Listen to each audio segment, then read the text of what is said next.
Hey guys, I'm wearing my red, white, and blue. I'm feeling happy today. I just wanted to remind everybody to vote. It's really important because I know it's a tough decision this year. It's between Joe Biden and one candidate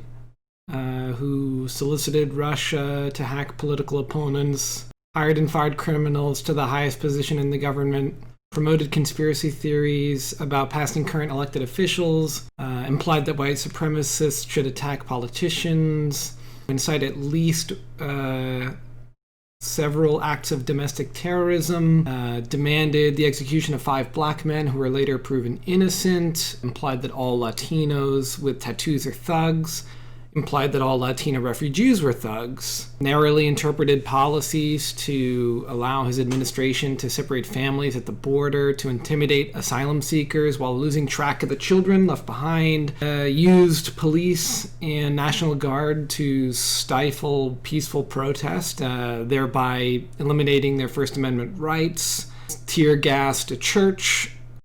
lied about his involvement with escorts, and paid them off with campaign funds,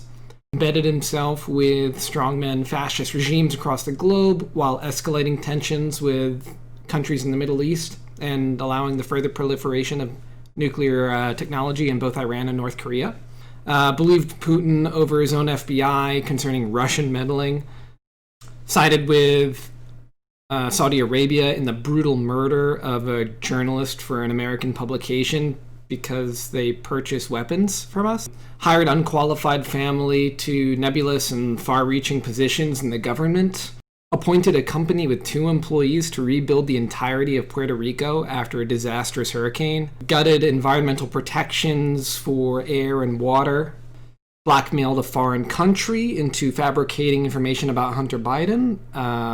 What else? Ignored medical professionals and downplayed the pandemic to prevent any chance of preparation so that his allies could sell stocks in time, ignored the emoluments clause and has a lot of compromising undisclosed business deals across the world, enacted executive orders with such incompetence that SCOTUS overturned them, taunted journalists with disabilities, made comments resulting in his base sending death threats to journalists and scientists, claimed war heroes aren't heroes and if they were caught, disrespected military servicemen in general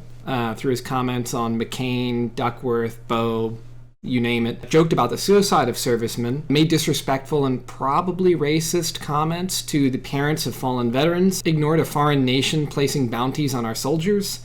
abandoned our allies in the Middle East and Syria, enabled the escape of ISIS prisoners while he was abandoning Syria, hired Betsy DeVos, whose family is involved with a religious private school, to manage public schools. Hired DeJoy, who has investments in competing shipping companies, to manage the USPS. Repeatedly mismanaged a pandemic to epic proportions, which snowballed to the deaths of tens of thousands, hundreds now. Damaged relationships with all foreign allies to the point where they literally publicly laugh at him. Started several racist movements, including birtherism. Threatened constitutionally protected journalists,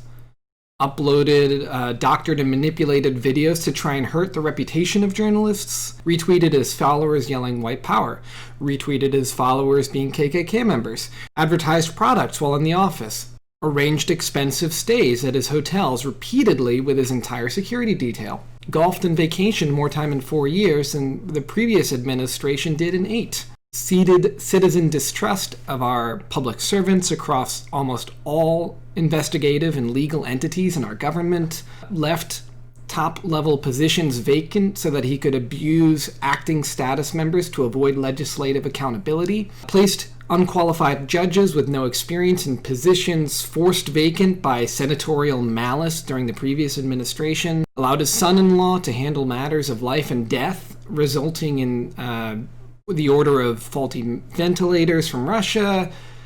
and a general malaise approach to pandemic countering, since it would have affected the blue states first, stoked the flames of hate and fear during a nationwide protest, resulting in far-right extremists inflaming citizens and sometimes killing them, like in the case of Kyle Rittenhouse, demeaned and belittled women, including AOC and Hillary Clinton, accused judges of bias because of their race, described the investigation on his campaign as an expensive witch hunt, even though it resulted in the guilty pleas of over a dozen individuals, and ended up fining individuals involved in excess of the cost of the investigation itself, so it made money, technically. Demonized young representatives referred to as the Squad based on their race and their political viewpoints. Built a wall at the border that caused ecological and societal damage while disrespecting the wishes of indigenous people. Having an organization created by the GOP for said wall that was found guilty of grifting people who donated to it. Shut down a pandemic response team before a global pandemic. And last but not least, had to close the grift known as Trump University after it was decided that the organization made false advertisements to students or apprenticeships and failed to provide an adequate education for them. So yeah, if you need any help voting, let me know. I'm happy to instruct you about how to find locations you can vote. I think there's a vote.org or iwillvote.com are both valid places to check out. And if you need any transportation and you're within this area, just let me know and I'm happy to help you exercise your constitutional rights. Anyway, have a great day, guys. Bye.